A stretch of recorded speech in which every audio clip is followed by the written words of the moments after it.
Bonjour à toutes et à tous, c'est Antoine alias Anubis pour une nouvelle vidéo d'après-match Racing Club de Lens face au Havre, match nul un partout, extrêmement déçu, extrêmement frustré d'un match qui montre bien qu'on est en fin de cycle, hein, avec des joueurs qui sont plus du tout à la fête. Il y a pas mal de choses à dire, il n'y a pas que les joueurs qui posent question, le coach également. Je vais pas, voilà, on va pas faire les petites bouches, on va dire les choses telles que je les pense. Moi, je pense que c'est une faillite collective, que ça soit des joueurs ou du coach.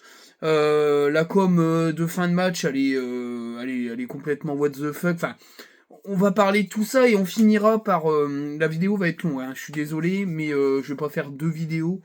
Parce que je vais fusionner les deux. Je voulais faire une vidéo actualité, mais j'avais pas vraiment le temps. Donc du coup, on va faire une vidéo du match.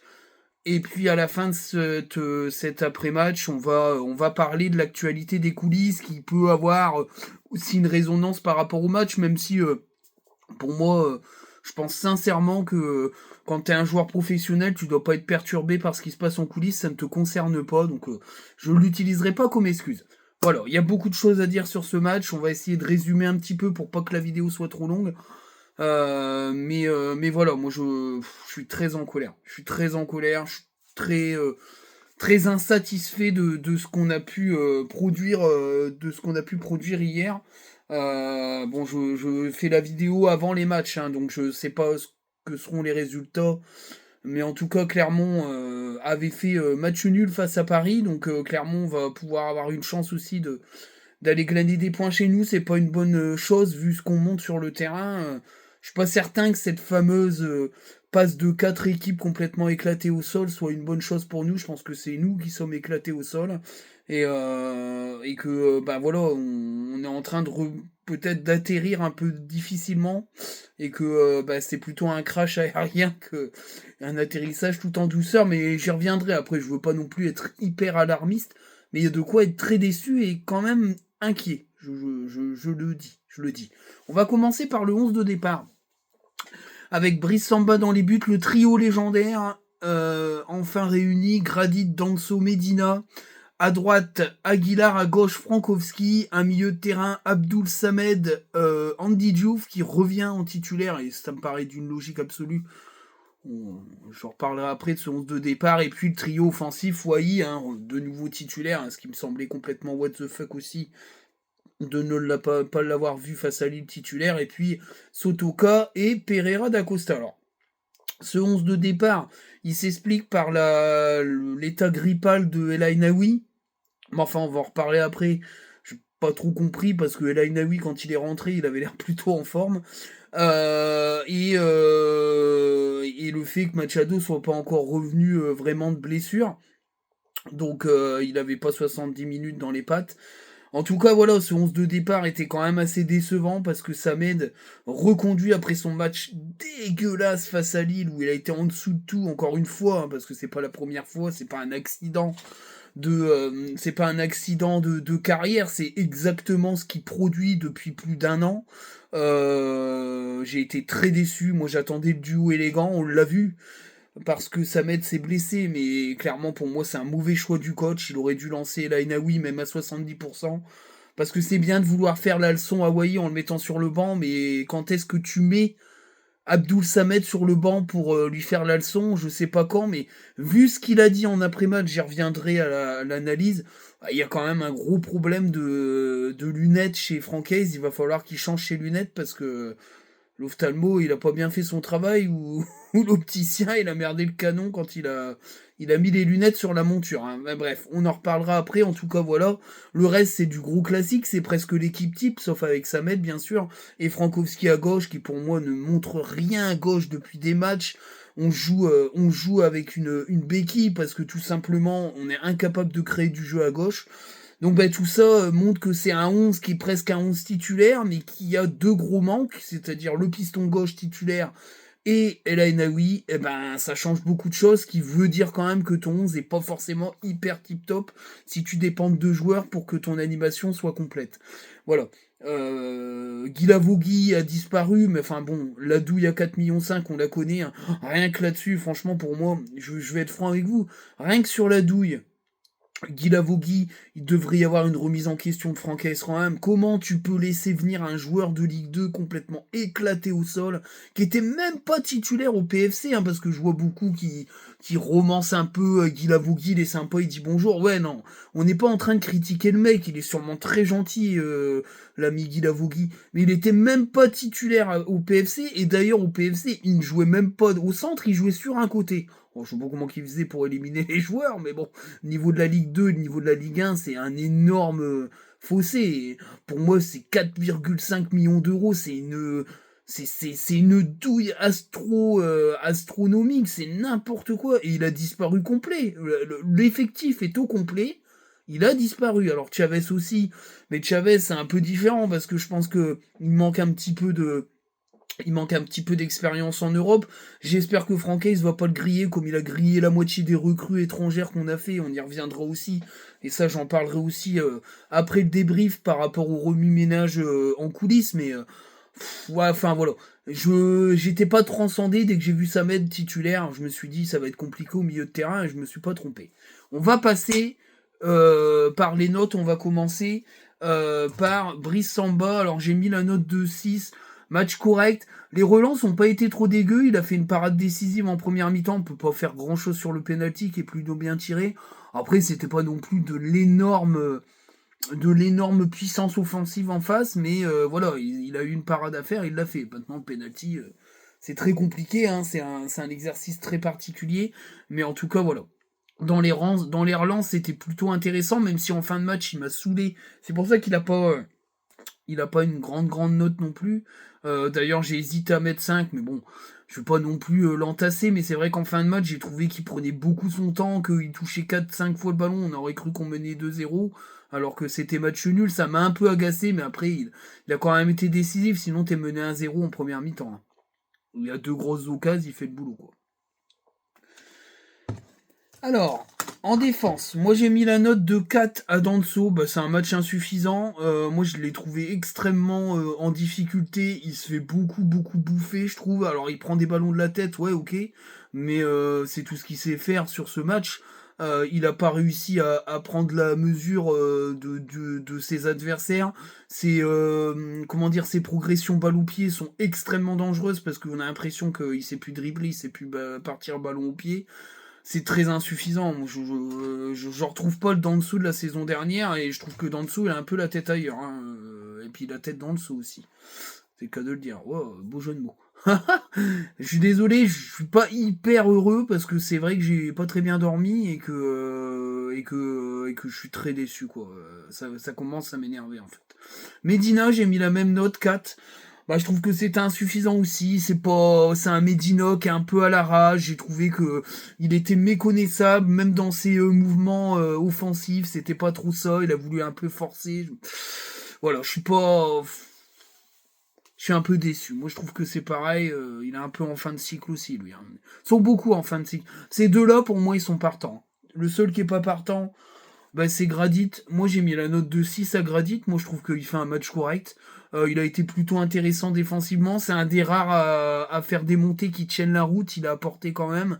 J'ai trouvé qu'il a essayé de combiner à droite, mais bon, vu qu'Aguilar, il s'est pas trop centré, c'est pas forcément hyper utile. C'est vrai que peut-être qu'avec Frankowski a plus de qualité de centre qu'Aguilar. Mais en tout cas, voilà, moi je trouve que c'est le seul des trois derrière à avoir fait une partie plutôt correcte. Aguilar, parlons-en. Moi, j'ai mis la note de 5, match moyen d'Aguilar. Alors, il n'a pas été horrible en piston, mais sa capacité de centre, elle est très limitée. Tous ses centres ont été très ratés. Par contre, on peut pas lui reprocher de se projeter et de combiner. Je trouve que là-dessus, il est plutôt bon. Mais dans la finition, dans la passe, c'est pas ça du tout.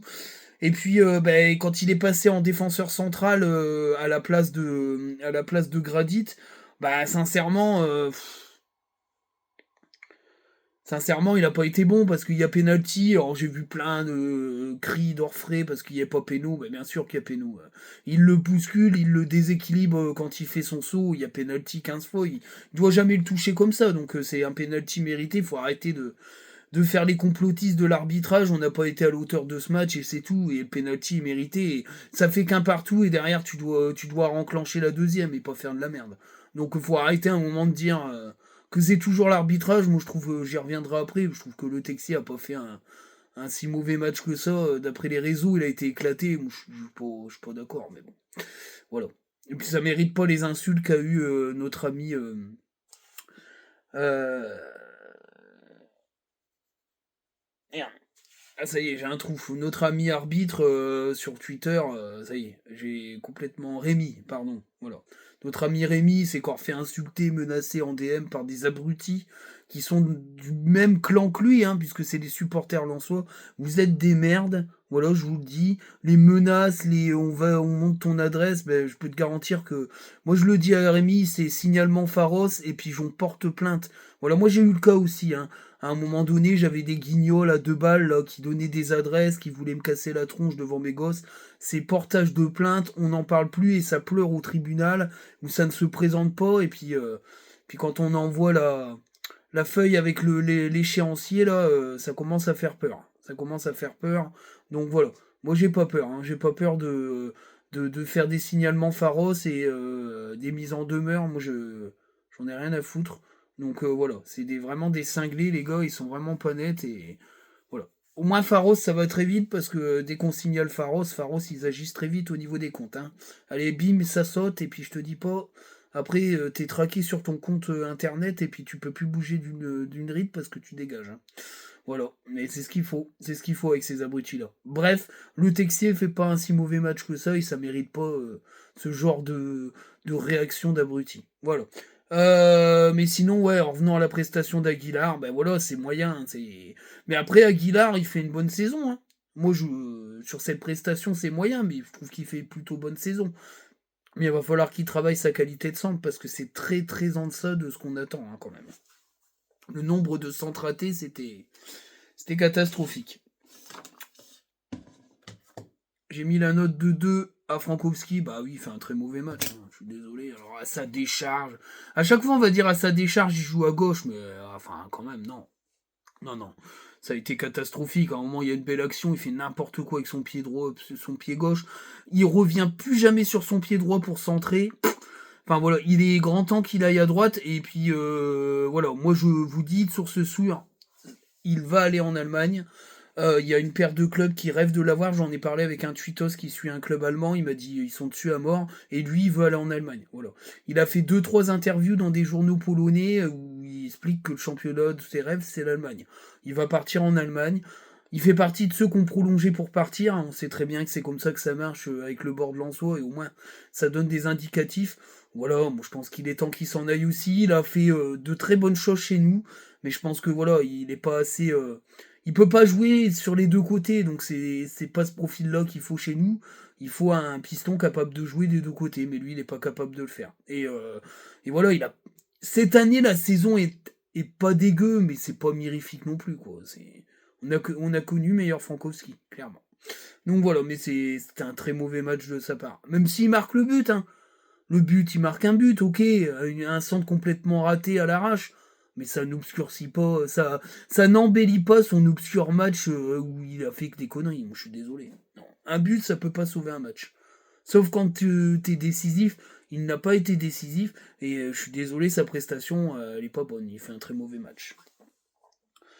Bah, un autre qui fait un très mauvais match, hein, bah, c'est Abdul Samed. Moi, je suis désolé, je mets 2. Alors, il s'est blessé, certes, mais s'il n'est pas sorti, c'est que ça allait. Voilà. Moi, je vous dis ça parce que je comprends pas. Alors, pas vouloir griller une session de remplacement ou je sais pas quoi, c'est n'importe quoi. On y reviendra. Si c'est ça, de toute façon, je ferai 2 notes à Francaise. Hein. S'il n'a pas fait sortir Abdul Samed pour garder une session de remplacement, c'est du grand n'importe quoi. Donc ces cas-là, moi je lui mets 2 parce que ça veut dire que physiquement il était capable de tenir. Mais de toute façon, c'est dans la droite ligne de tout ce qu'il a fait. Il a été ridicule depuis le début de la saison. Sa cavalcade ballon au pied où il fait n'importe quoi derrière, tu prends une occasion et psychiquement c'est fini. On est tellement malade et fragile qu'il fait sa cavalcade de gogol où il donne pas le ballon alors qu'il doit la donner 3 fois. Il sait pas ce qu'il fait en fait. Hein.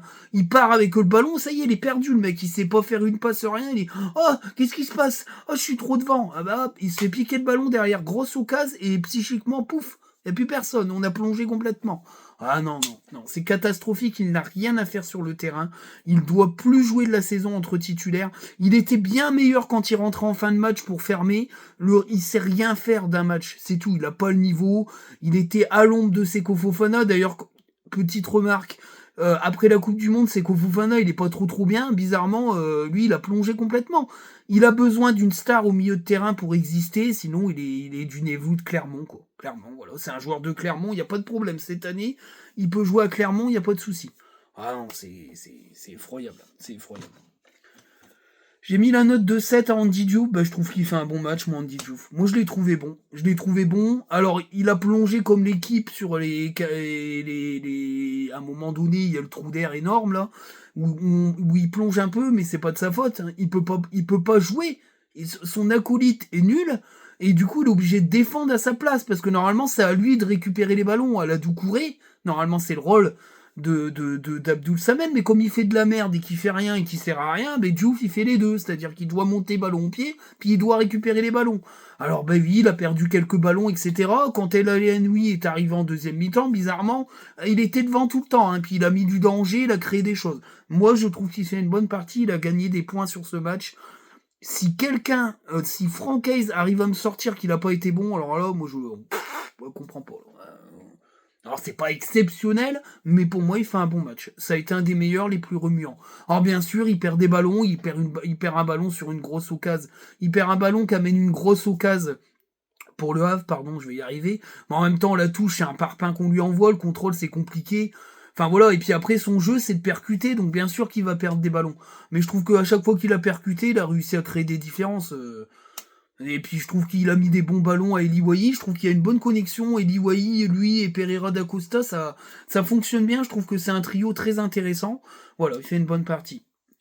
Quelqu'un qui a pas fait une bonne partie, c'est Florence Otoka, hein, c'est insuffisant. Alors oui, il marque un but où il y a un hors-jeu d'un poil de cul, mais il y a hors-jeu l'année prochaine. Il n'y aura pas hors-jeu. Malheureusement, on n'est pas l'année prochaine. Et voilà, il a pas, c'est insuffisant, techniquement c'est trop faible. Il souffre de la comparaison avec Pereira da Costa. Hein. J'imaginais pas dire ça il y a quelques mois, mais c'est clairement le cas. Pereira da Costa aujourd'hui, il est au-dessus techniquement de Florence Otoka. Il fait un match de battant, il va sur les ballons, mais clairement, c'est très insuffisant. C'est très insuffisant et comme je vous l'ai dit, il est en phase montante, puis tout d'un coup, il a une certaine forme de plateau où il arrive à faire des perfs, puis tout d'un coup, il redescend. Puis après, il remet un moment pour remonter, mais dans une saison, c'est trop compliqué. Il n'est pas assez constant pour être au-dessus de Lens.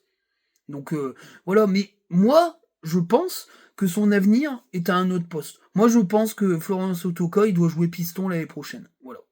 Pour moi, faut pas recruter de piston l'année prochaine. T'as Aguilar et Sotoka en titulaire, Aguilar derrière. Voilà, tu fais ta prépa en faisant jouer Sotoka et tu fais rentrer 2 nouveaux numéros 10, voire même 3, où tu vas recruter un peu des joueurs, faut recruter des milieux de terrain, de toute façon on n'aura pas le choix, faut faire rentrer. Hein. Et puis promouvoir Chichouba en lui disant, tu vas être dans la Ruta avec Pereira da Costa s'il part pas. Pour moi il va partir, parce qu'il y aura une offre du Portugal et on peut pas refuser... Pour moi, on peut pas refuser 10 ou 12 millions d'euros pour Pereira da Costa, alors qu'il a fait 3 bons mois en un an et demi. Je veux dire, à un moment donné, il faut savoir faire une plus-value sur un joueur où t'es pas certain que les performances vont continuer. Donc voilà, parce que j'en vois sur Twitter, parce que moi j'ai dit à peu près 10 millions d'euros pour rafraîchir l'effectif, pourquoi pas, faut le laisser partir. Alors là, il a fait 3 bons mois, 4 bons mois, ça y est, hein, il est intransférable. Hein. Ah, non, mais... Et les mêmes mecs, au mois de décembre, ils voulaient qu'il se casse. Moi, je suis désolé, mais faut le vendre. Si on peut le vendre, faut faire une plus-value dessus. Voilà. Mais en tout cas, ouais, c'est pour ça que j'ai mis la note de 6 à Pereira da Costa. Lui, il a fait un match correct, il a été constant tout le long du match. Il commence à gagner en puissance physique. J'ai vu quelques duels qu'il a commencé à gagner. Mais c'est compliqué pour Sotoka d'exister, mais j'y reviendrai. Sotoka, il faut qu'il soit piston l'année prochaine. Il a carrément les qualités pour être piston. Il peut aller vite, il est technique, il a une belle qualité de passe, il sait défendre. Moi, je pense, sincèrement, on peut faire l'économie d'un piston droit, on met Sotoka piston droit, par contre, il faut recruter à mort devant, hein, sur tous les postes, attaque et milieu de terrain. Là, c'est un chantier incroyable. Alors, bien sûr, tu vas perdre des défenseurs, mais bon, Medina ou Danso, ça vaut pas de 5 millions d'euros, ça vaut au moins 20 ou 25. Donc, t'as moyen de rentrer facilement entre 20 et 40 millions d'euros derrière. Tu peux recruter des défenseurs centraux. Il y en a des très bons en France. Je pense à Mawissa. Il y a des gamins qui sont plutôt bons. Même, comment il s'appelle, celui qui est... Merde. Celui de Lorient. Isaac... Isaac Dou... Isaac... Ah. C'est Isaac son prénom. Isaac... Doucouré? Non, c'est pas Doucouré. Putain, vous me le direz dans les commentaires. À chaque fois, je vais à chaque fois, je vais l'oublier, ce mec-là. C'est Isaac Touré. Voilà, merci. Vous n'aurez pas besoin de le dire dans les commentaires. Isaac Touré, par exemple, à Lorient, j'aime beaucoup. Alors, c'est pas toujours mirifique, c'est jeune, mais en tout cas, lui, il est capable de sortir ballon au pied, il est capable d'apporter, il est plutôt technique et les relances sont pas dégueu. Et dans une équipe qui joue derrière, enfin, qui joue de derrière, qui démarre de derrière comme à Lorient avec le Brice, moi, je trouve qu'il serait largement lance compatible, Isaac Touré. Clairement. Moi, ce que je pense, c'est ça, c'est que tu peux aller recruter en France des défenseurs centraux joueurs capables de montrer des choses. Mawissa, Touré, Pillou, on connaît pas plus que ça. Après, il y a celui de Barcelone, bon, je connais pas plus que ça non plus, mais il y a moyen de réinjecter sans mettre 45 millions d'euros. Et puis après, voilà, il va falloir... il y aura pas des grosses ventes, hein. Faut pas rêver, mais il y en aura plusieurs. Voilà. Il y en aura plusieurs. Tu feras pas un 40 ou 45 millions d'euros, un open dot, tu vendras aucun joueur à ce prix-là. Peut-être que les enchères monteront pour les défenseurs centraux, style Medina ou Danso, mais pour moi, c'est un mercato à 40, 45 millions, pas plus. Vous verrez, on en reparlera. Ça va pas être un gros mercato niveau thune. Derrière, t'as rien. Hein. Fujini, ça vaut rien. Thomasson, ça vaut rien. Abdul Samed, peut-être tu fais 15 millions d'euros en première ligue si t'as un pigeon, mais tu feras pas un énorme mercato financièrement. Et donc je pense qu'il va falloir mettre la main à la pâte pour construire un effectif qui jouera peut-être l'Europe et qui jouera peut-être une Coupe d'Europe, mais qui est censé jouer l'Europe, c'est-à-dire jouer le top 8. Voilà ce que je veux dire. Mais qui pourrait peut-être jouer une Coupe d'Europe si on finit 6ème sur cette saison. Parce que pas joué du tout. Mais voilà, je fais un peu de digression, mais je pense sincèrement que, voilà, en revenant à Florent Sotoka, son avenir, c'est piston, quoi. C'est plus milieu de terrain offensif. Bah, ça se voit clairement, ça se voit clairement. De toute façon, il joue de plus en plus piston, hein, au cours des matchs. Hein. Aguilar recule et lui il recule en piston. Voilà, c'est ce qui est vraiment, c'est ce qui se passe vraiment la plupart du temps. Hein. La plupart du temps.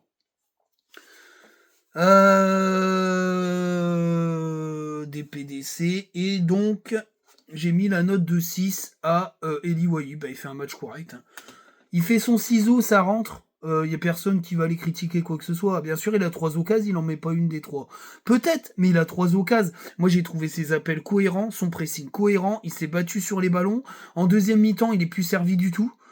Et il sort. Mais pourquoi? On sait même pas pourquoi il sort. Je comprends pas cette lubie de sortir ton 9 titulaire alors que t'as personne derrière sur le banc, que c'est Fantomas sur le banc. Je ne comprends pas. J'ai vraiment beaucoup de mal. Vraiment beaucoup de mal. El Ainaoui, une entrée à 8, hein, très bonne entrée. Il a peut-être à 60-70% de... Ouais, à 70-80% de son niveau parce qu'il est un peu grippé. Enfin, il a fait 10 fois, 15 fois, 1000 fois plus que sa mène. Il rentre, il rééquilibre le milieu de terrain, il permet à Diouf d'être un peu plus lâché devant, donc Diouf devient plus impactant devant parce qu'il n'a pas pu l'être de toute la première mi-temps puisque Samed était éclataxe. Il a récupéré plein de ballons, techniquement c'est propre, dans la relance c'est propre. Il n'y a rien à dire. C'est ton meilleur joueur, hein, cette saison. Moi, je suis désolé, je le dis, c'est ton meilleur joueur. Et c'est pas normal.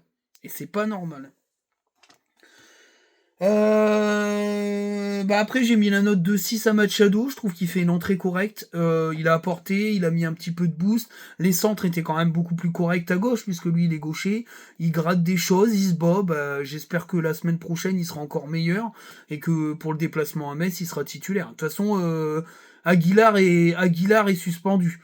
Donc si Aguilar est suspendu, c'est Frankowski à droite et Machado à gauche, tu peux pas faire autrement de toute façon. Hein. Avec Chavez qui revient dans le groupe. Parce que si tu prends Guy Lavogui, ça sert à rien. Guy Lavogui, faut qu'il aille jouer avec la réserve, ça lui fera du bien. Il faut reprendre Chavez, comme ça Chavez il peut enclencher avec Machado, avec un piston gauche qui peut rentrer à la place de ton piston gauche. C'est quand même mieux que d'aller foutre Frankowski à gauche pour qu'il foute rien. Donc voilà, mais en tout cas, voilà, il fait une entrée correcte. J'ai mis la note de 2 à Udio, Fujini, Thomasson, font une très mauvaise rentrée. Qu'est-ce que c'est de ça? Qu'est-ce qu'ils apportent? Ils apportent rien. Nada. J'ai revu le match, ils rentrent, il se passe plus rien. Plus rien. Machado, il est éclaté. Machado, pardon. Thomasson, il est éclaté depuis son début de saison. Il a complètement dégoupillé. Je sais pas où c'est qu'il est. Il a eu peut-être des problèmes perso, j'en sais rien. Mais en tout cas, il est nul à Yesh. Et Fujini, c'est une déception. Mais je suis hyper déçu. J'étais le premier à avoir la trique quand il est arrivé en disant ça va être la future star.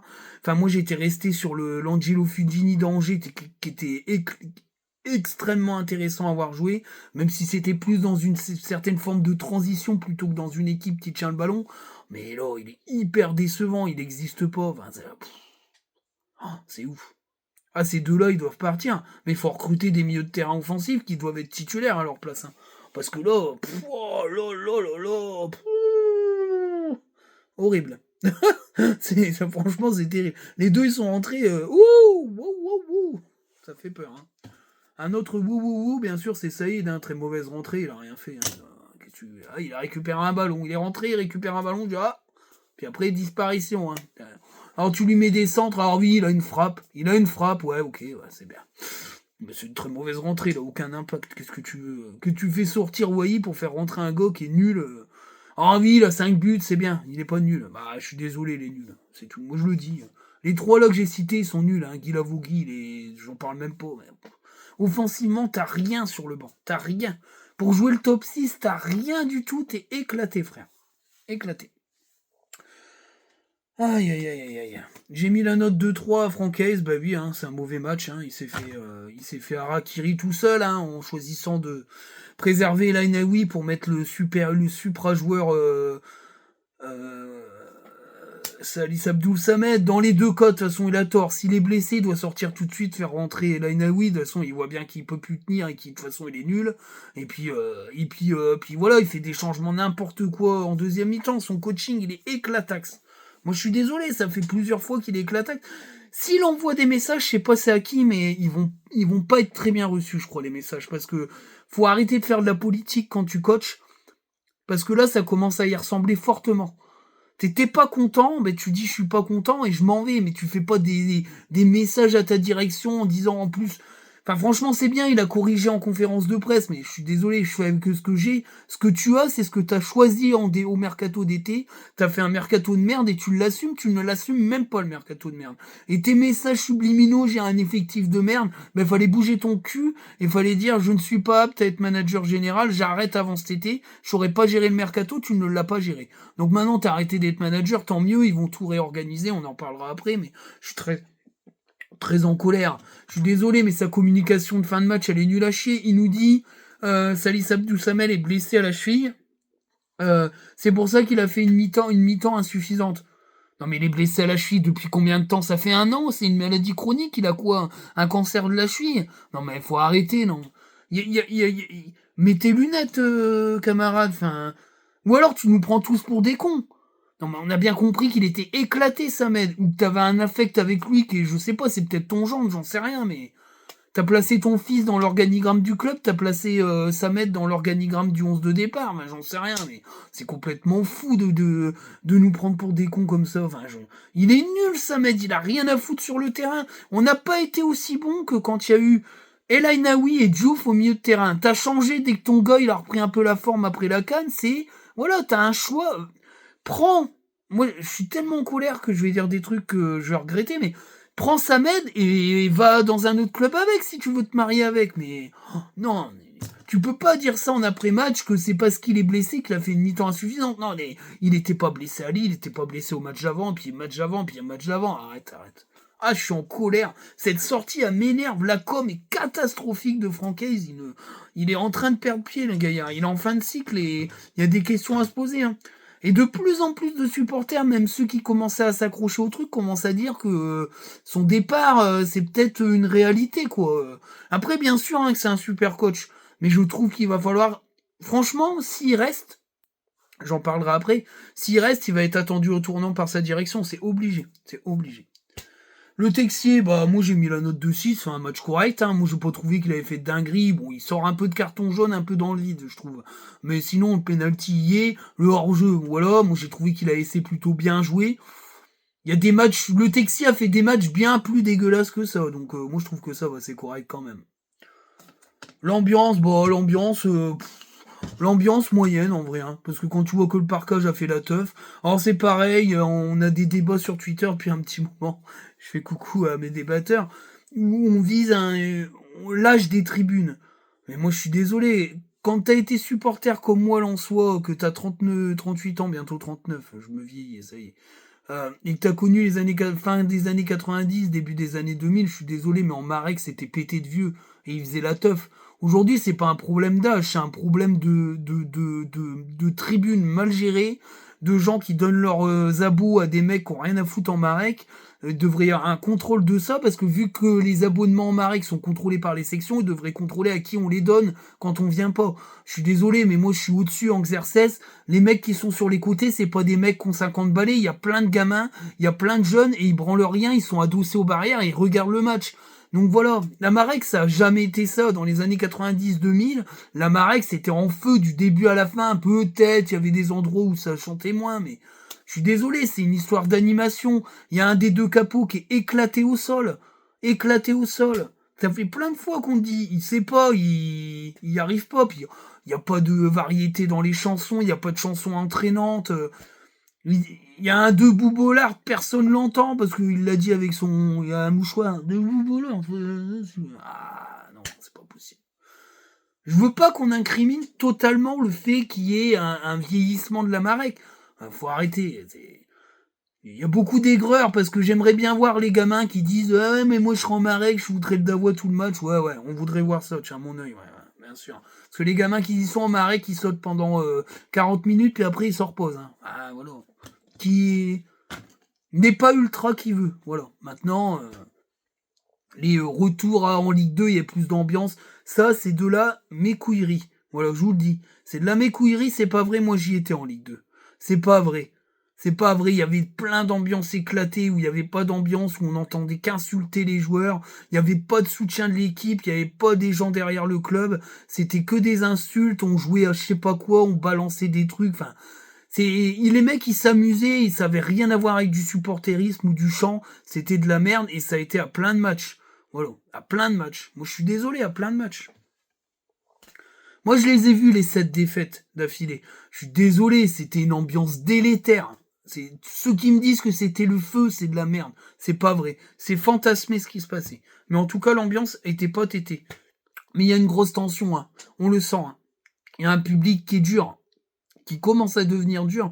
Moi, je comprends hein, les énervements en fin de match, hein, parce que ça joue à 2 à l'heure, alors qu'on peut mener, on peut les désosser, il se passe rien, ça joue à la baballe, ça s'est énervé, ça gueule. Et d'ailleurs, les joueurs l'ont très mal pris, parce que ils ont été appelés par la Marek pour dire on vous soutient, ils sont même pas voulu venir, ça a créé un peu de tension, mais apparemment, comment ils les ont appelés? Ils les ont appelés un peu durement, hein, donc voilà. Mais je sens ça commence à bouillir un petit peu. Ça commence à bouillir un petit peu, mais voilà, bah, on va faire quand même le débrief, il va pas être long. Hein.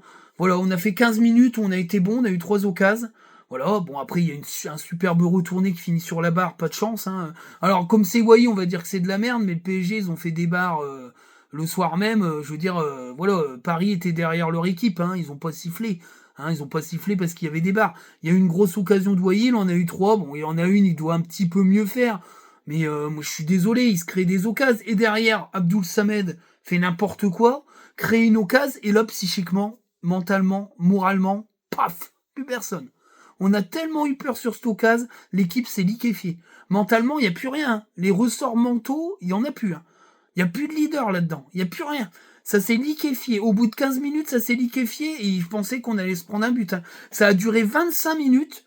25 minutes. À la fin de la 40e minute, sur les 5 dernières minutes, on remonte un petit peu le niveau. Mais on s'est liquéfié totalement. Abdoul Samed, s'il est blessé, doit sortir tout de suite. Moi, je me suis dit, il va sortir. En résultat, il fait serrer les dents pour quoi faire C'est pour perdre une session. Mais c'est rien, tu perds une session, c'est pas grave. T'as une session où tu fais rentrer plusieurs joueurs et puis c'est tout. C'est n'importe quoi. N'importe quoi. Final, il est remplacé à la mi-temps. El Ainaoui arrive, il change totalement le visage de l'équipe sur le début de la deuxième mi-temps, où on est dangereux. Il y a une occasion où il y a but. Bon, alors c'est vrai qu'il y a un hors-jeu quand même. Il n'y sera pas la saison prochaine, mais il y avait hors-jeu de Wai. C'est comme ça, son buste, il est hors-jeu. Maintenant, ça n'existera plus, puisque c'est un appui complet hors-jeu. Voilà. Si l'appui n'est pas complet hors-jeu, il n'y a pas hors-jeu. Donc là, il n'aurait pas été hors-jeu, puisque ses appuis n'étaient pas hors-jeu. Le buste, c'est pas un appui. Parce que tu peux, dans ta course, tu peux partir comme ça. Je suis désolé. C'est comme si en athlétisme, le mec qui coupait, il n'était pas premier parce que ses jambes n'avaient pas franchi la ligne. Bah non. Je suis désolé, mais ça n'a pas de chance. Ça n'a pas de sens. Il est plié. T'es sur une tête plongeante, si tes appuis sont pas hors jeu, ta tête elle part, t'es pas hors jeu, je suis désolé. Ça n'a pas de sens. Voilà. Mais en fait, je viens de me rendre compte que ce que je viens de dire, ça contredit ce que je dis en fait. Je suis complètement con. Mais non, du coup. Mais c'est l'inverse au foot. Voilà, au foot, c'est pas comme à l'athlétisme. À l'athlétisme, la tête en premier, elle passe la ligne, donc la tête qui gagne. Mais là, au foot, ça n'a pas de sens. Ça n'a pas de sens, puisque le hors-jeu, il doit être sur tes appuis. C'est tes appuis qui te font partir.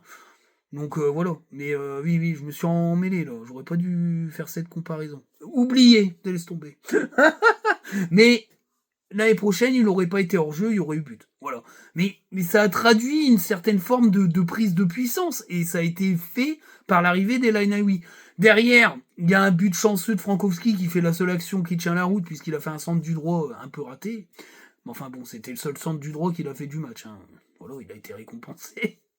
Mais voilà, mais au final, le coaching, il est éclataxe. Tu mènes à 1-0, t'es dans la difficulté, ton joueur offensif, c'est celui qui pèse le plus, tu le remplaces. Je ne sais pas ce que c'est de cette strat, je commence à en avoir marre, c'est une strat de brin.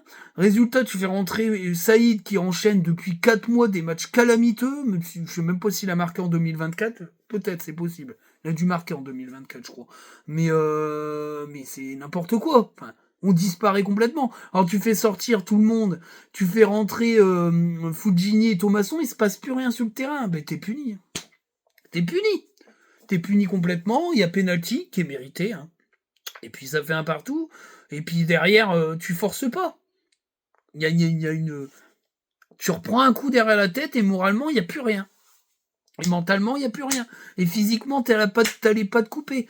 Non, c'est pas possible. Moi, j'ai été très, très en colère. Très, très en colère. Et voilà, tu finis à un partout, et c'est une défaite pour moi. Alors oui, t'es 5e, t'as remis un point à Marseille, donc tu les mets à 4 points, ça te fait un match bonus. Enfin, le match bonus, c'est le problème du match bonus, c'est qu'au final, si tu fais ces prestats-là, ça va pas le faire. À Metz, tu vas prendre un bouillon. Parce que si tu fais ça, là, face à Metz, c'est mort. Donc, qu'est-ce que vous voulez que je vous dise, moi? Qu'est-ce que vous voulez que je vous dise? C'est compliqué. Donc, au final, ça fait un partout. On n'a pris qu'un point à Marseille. Rennes, on les met à 4 points aussi, ce qui veut dire qu'on a quand même un petit matelas. Bon, Rennes, ils vont jouer Monaco. Si Monaco gagne, Monaco ira en Ligue des Champions. On nous laissera un matelas de 4 points en allant à Metz, où il va falloir tout donner pour aller gagner face à Metz, parce que derrière, t'as plus de cartouches, après c'est juste la réception de Clermont. Après, t'attaques que les gros clubs. Tu vas à Metz, tu reçois Clermont, et après tu vas à Marseille, tu reçois je sais plus qui, d'ailleurs, et puis après tu vas à Rennes. Ah, laisse tomber, si tu gagnes pas les 2 prochains matchs, t'es pas européen, c'est obligé. C'est obligé. Tu peux pas rêver de faire des perfs à Rennes ou à Marseille avec ce niveau de jeu-là. C'est pas possible. C'est impossible. Donc pour moi, là, les 2 prochains matchs sont capitaux pour la course à l'Europe. Voilà. Alors, Voilà un petit peu le topo, mais on va parler des coulisses. Alors je vais vous parler des coulisses, puis je vous dirai un petit peu, parce que j'ai eu le temps de discuter avec quelqu'un qui est assez proche de Hébert, voilà, qu'elle l'a côtoyé au PFC, j'en dirai pas plus, avec qui j'ai pas mal parlé, et qui m'a un petit peu éclairci sur certains points. Mais en tout cas, voilà les coulisses, ça fait une semaine que c'est un peu le feu au club, alors un peu, hein, avec l'arrivée de Mike Mod et qui est parti dans la foulée. Alors ça arrive dans n'importe quelle entreprise, hein. Sauf que c'est pas médiatisé, ça s'appelle la période d'essai, et ça se peut qu'une période d'essai soit rompue et que bah, tu t'en vas du jour au lendemain. Bon, c'est ce qui s'est passé avec Mike Mod, mais c'est quand même l'exemple précis que c'est une cacophonie au club. Alors on a appris des trucs qui sont vrais, hein, parce qu'on n'avait sûrement pas vérifié avant, mais il y a des choses qu'on apprend qui sont assez bizarres quand même, j'y reviendrai après. Bon, la vidéo de Molino, c'est une vidéo pour pas dire grand chose, parce qu'au final, il dit que c'est le bordel, mais enfin, ça va, enfin, donc ça va, quoi. Mais on se doutait bien que les vautours allaient se repaître du cadavre, mais enfin, on n'est pas mort. Mais voilà, alors l'histoire, elle est simple, hein, je la résume pour ceux qui n'ont pas trop suivi ou qui s'en foutaient. Mike Mod est arrivé sans le consentement d'Hébert, ça on me l'a précisé, on me l'a confirmé, c'est-à-dire que Mike Mod a été recruté sans avoir averti Hébert. Mike Mod, il y a eu des discussions au match face à Séville où on est venu le voir. Alors, c'est une discussion entre la direction, mais moi je vous le dis, il y a Franck Hayes qui est intervenu dedans, qui considérait que Mike Mod était intéressant et qui a voulu finaliser le truc avant l'arrivée d'Hébert. On y reviendra. Hébert était surpris, puisqu'il n'a pas été validé. Lui, il est quand même coordinateur sportif ou directeur du sportif, je sais pas. Il y a tellement d'appellations là-dedans. Et donc, il a voulu se renseigner. Sauf que quand il s'est renseigné, il s'est rendu compte que le CV était un peu bidouillé. Il y avait des choses pas très claires, etc. Et ça n'a pas plu au club. Parce que Mod devait être promu directeur de la cellule de recrutement en étant lui-même scout dans la cellule de recrutement, c'est-à-dire qu'il avait 2 casquettes, il était scout et directeur de la cellule. Ça n'a pas plu au club qu'on parte sur des trucs bidouillés, un manque de confiance. Ils ont dit allez hop, c'est pas la peine. On arrête, t'es en période d'essai, on y met fin. Là-dessus, Hébert a gagné, parce qu'il a été quand même un peu niqué par derrière, faut quand même le dire. Alors, là-dessus se greffent les médias, etc., qui parlent aussi de l'actionnaire minoritaire, du départ d'Hébert qui est sur la sellette. Alors, moi, les infos que j'ai, je suis pas insider, hein, mais c'est parce que je connais quelqu'un qui a côtoyé vraiment bien Hébert au PFC et qui le côtoie toujours. Le retour, c'est qu'Hébert est bien confirmé à son poste. D'ailleurs, Pou, il a dit, il a dû intervenir en conférence de presse parce que c'était le feu. Il l'a bien dit, Hébert est à son poste. Il y a des choses qui lui sont demandées, notamment de se rapprocher du 62. Ça va être fait. Il a pris un peu de temps avant de se rapprocher, mais il a quand même déjà pas mal bossé. J'y reviendrai après sur l'article, ce qui a été précisé dedans et ce qu'on m'a déjà dit. Hébert, c'est pas l'entente cordiale avec Franck Hayes. Franck Hayes voulait pas avoir un mec de tutelle à la Solfi. Lui, il voulait plus entendre parler de ça, mais il voulait plus être manager général.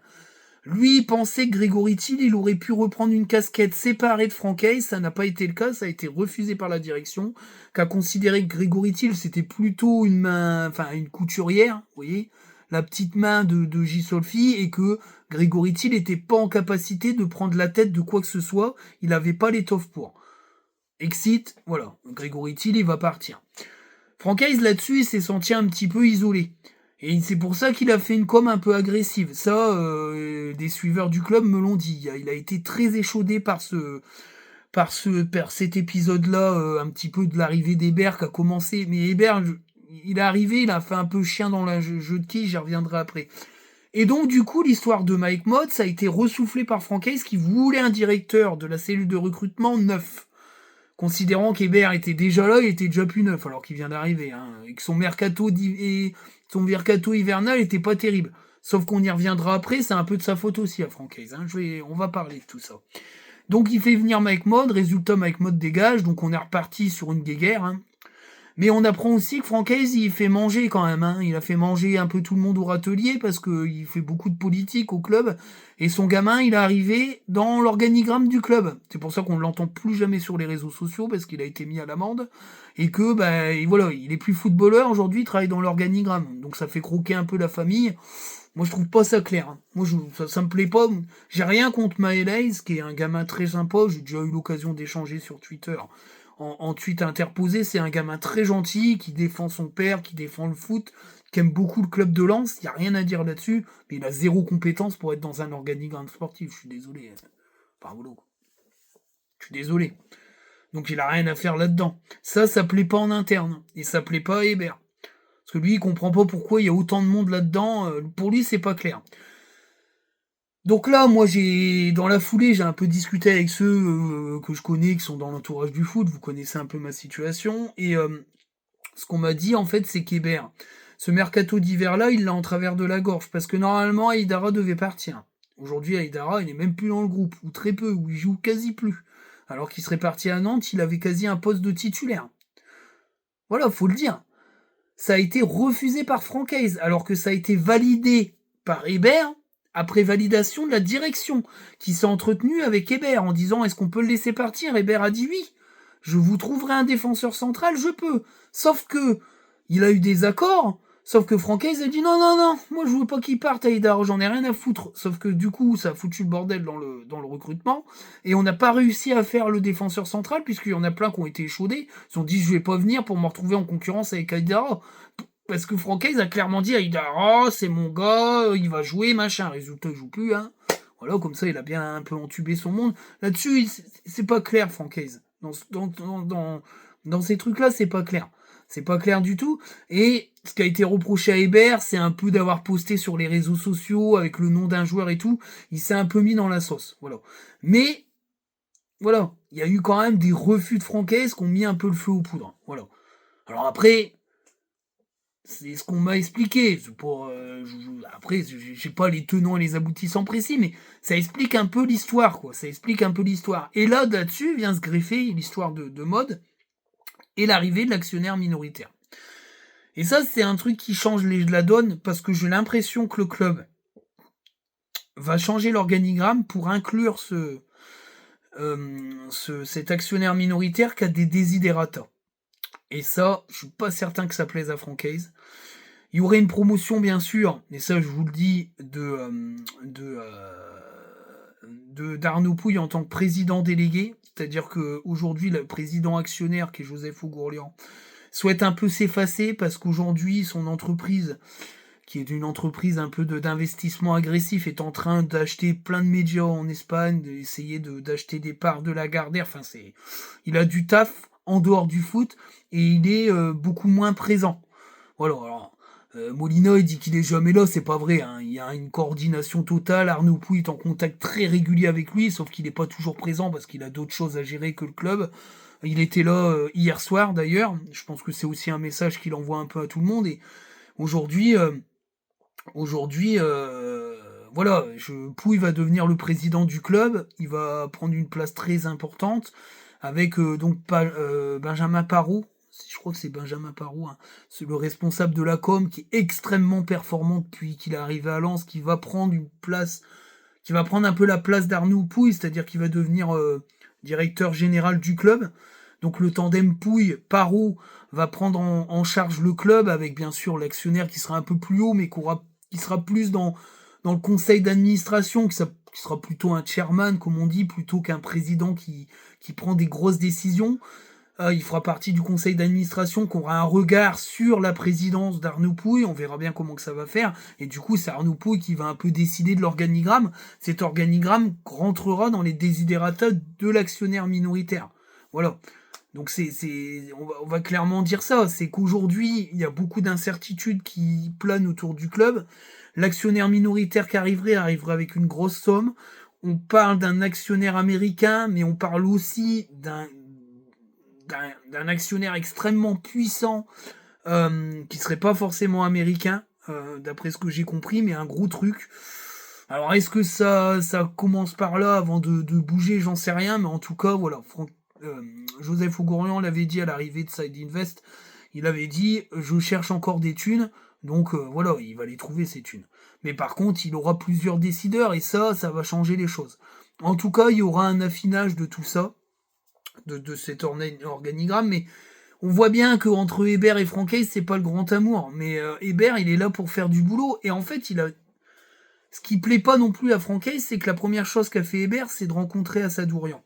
Alors pourquoi il rencontre Assadourian? Parce que il y a une audite de fait du club sur l'objectif promotion régionale. C'est-à-dire que le but, dans l'objectif du club, c'était de faire en sorte qu'il y ait beaucoup de jeunes formés au club qui soient dans le groupe pro. Depuis 4 ans, c'est pas le cas. Maintenant, c'est vrai qu'il faut laisser un peu le temps au Gourian, mais enfin, ça fait déjà 4 ans. Quand tu vois Chichouba, comment il est géré, il y a des questions à se poser. Voilà. Alors, bien sûr, les suceurs du club, on les connaît, hein. Je vais pas les citer ici, qui nous sortent, oui, on m'a dit qu'à l'entraînement, machin. Non, non. Je suis désolé, aujourd'hui, Chichouba, il est bien plus intéressant que Thomasson et Fugini. Il n'y a aucune explication. Ce qu'on sait, c'est que Francaise, aujourd'hui, il est dans une envie de groupe, euh, et que utiliser des jeunes, c'est un peu déstabiliser le groupe, il a pas envie de le faire.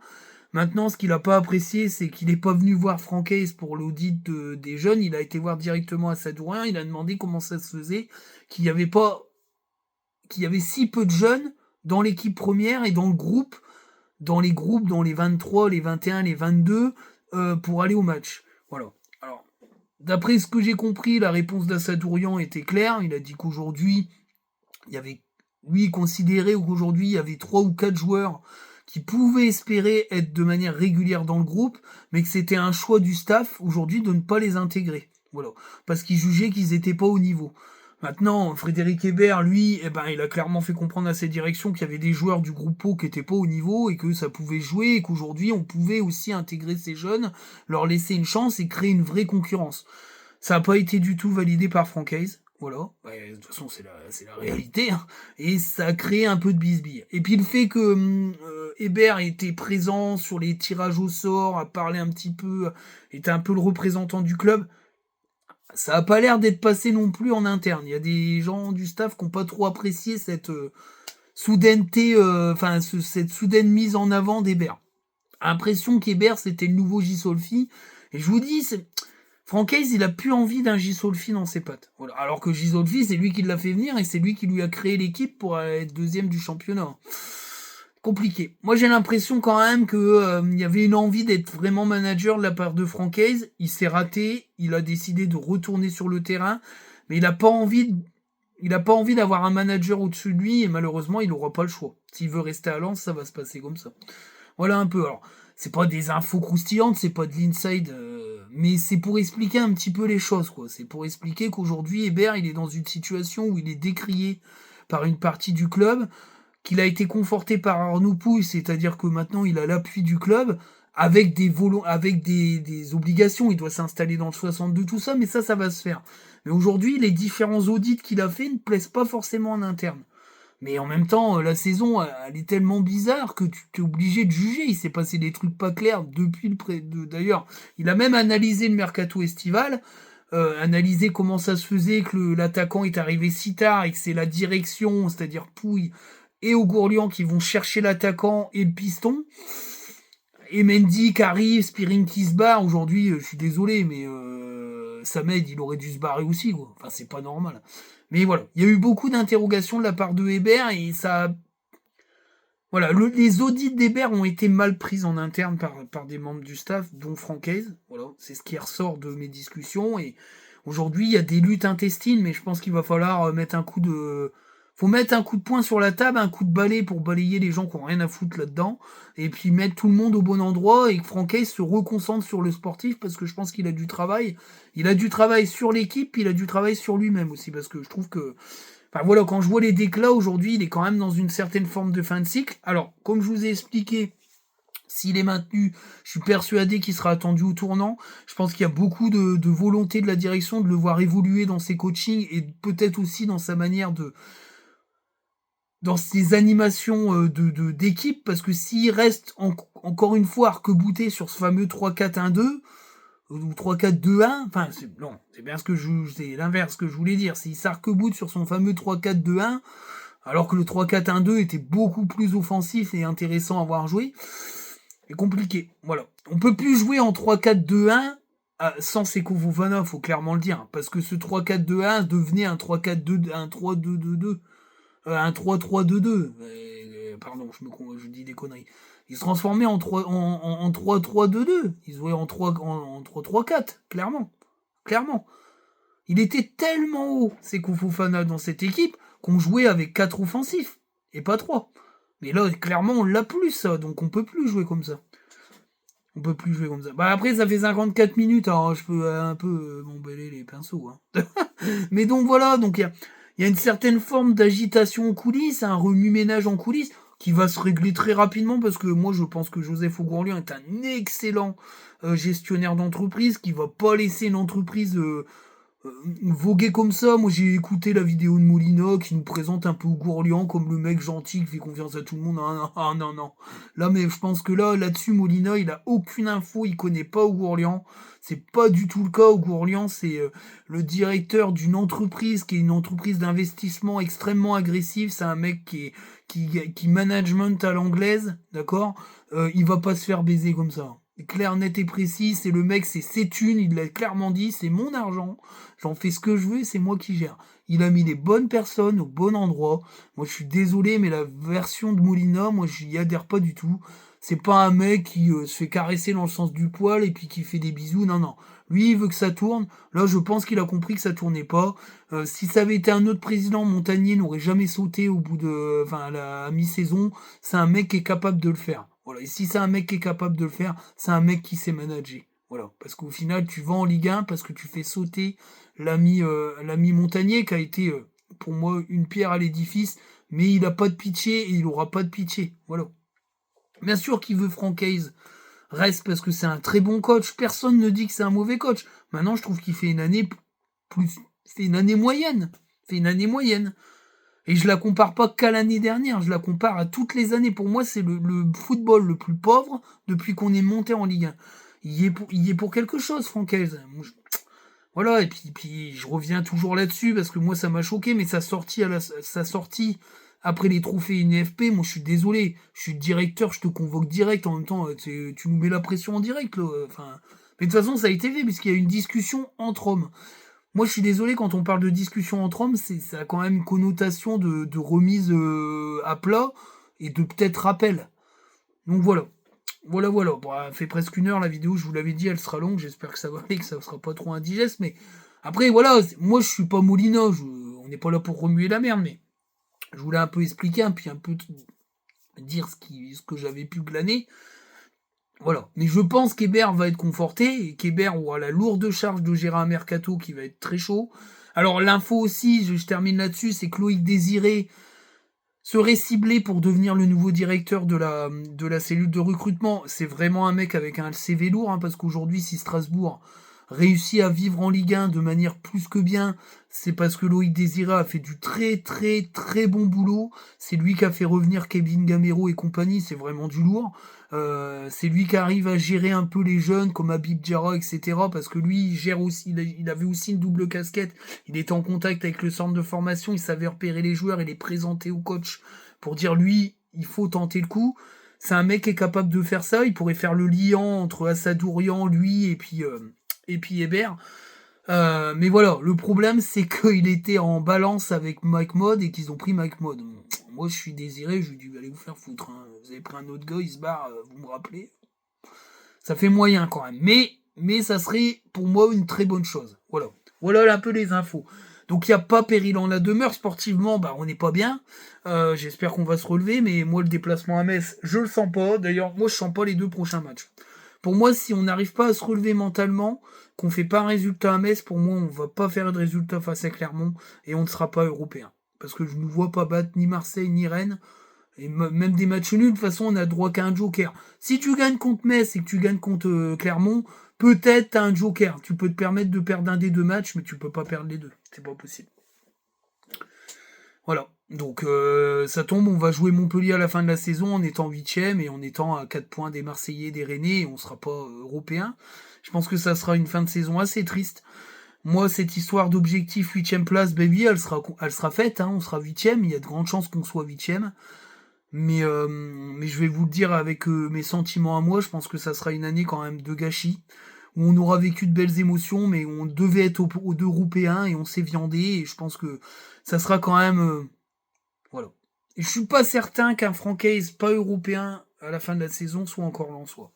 Parce que pour moi, quand t'es 5ème ou 6ème de Ligue 1 et qu'il reste des matchs avec Metz, Clermont et je sais pas qui encore, alors t'as Marseille-Brest et puis t'as Marseille-Rennes et puis tu finis par Montpellier, t'as tes 6 matchs là. Moi je suis désolé, sur les 6 matchs, tu dois en gagner 3 des 6.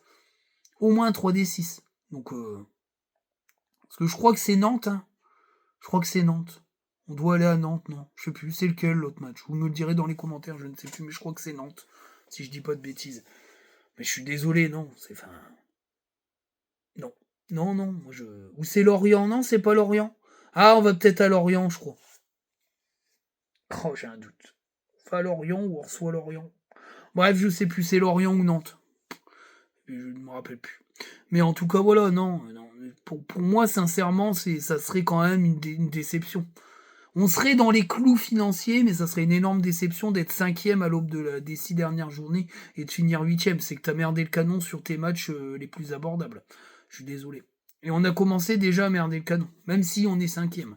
Alors après, si tout le monde perd, on reste 5ème, mais voilà. Au moins, on a Marseille à 4 points, donc on peut être 7ème. Mais bon, faut que Paris gagne la Coupe de France, quoi. Ça fait beaucoup de si, hein. Et puis moi, je vois Lyon finir bien. Donc voilà, c'est pas sportivement, c'est pas brillant. Il va falloir faire du mieux. Là-dessus, je vous dis tous ciao, merci pour votre soutien, gros bisous à tout le monde. Petit coucou à Sab, elle se reconnaîtra. Merci de son soutien et puis merci à tous ceux qui viennent me voir et qui me félicitent. Bientôt l'Euro, ça va le faire les poteaux. Je pense que je ferai les matchs de prépa, je les analyserai un peu, puis après on rentrera dans la compète. Puis si ça plaît, ben je ferai les vidéos équipe de France tout au long de l'année. Je pense que je vais faire ça. Ça va me plaire. Voilà, mais après ça reste Lance Forever. Mais je suis un amoureux de l'équipe de France aussi, donc j'avais envie de le faire un petit peu. On verra si ça prend. En tout cas, voilà. Je me prépare, les maillots vont être prêts, les petites affichettes aussi, ça va le faire. Ciao!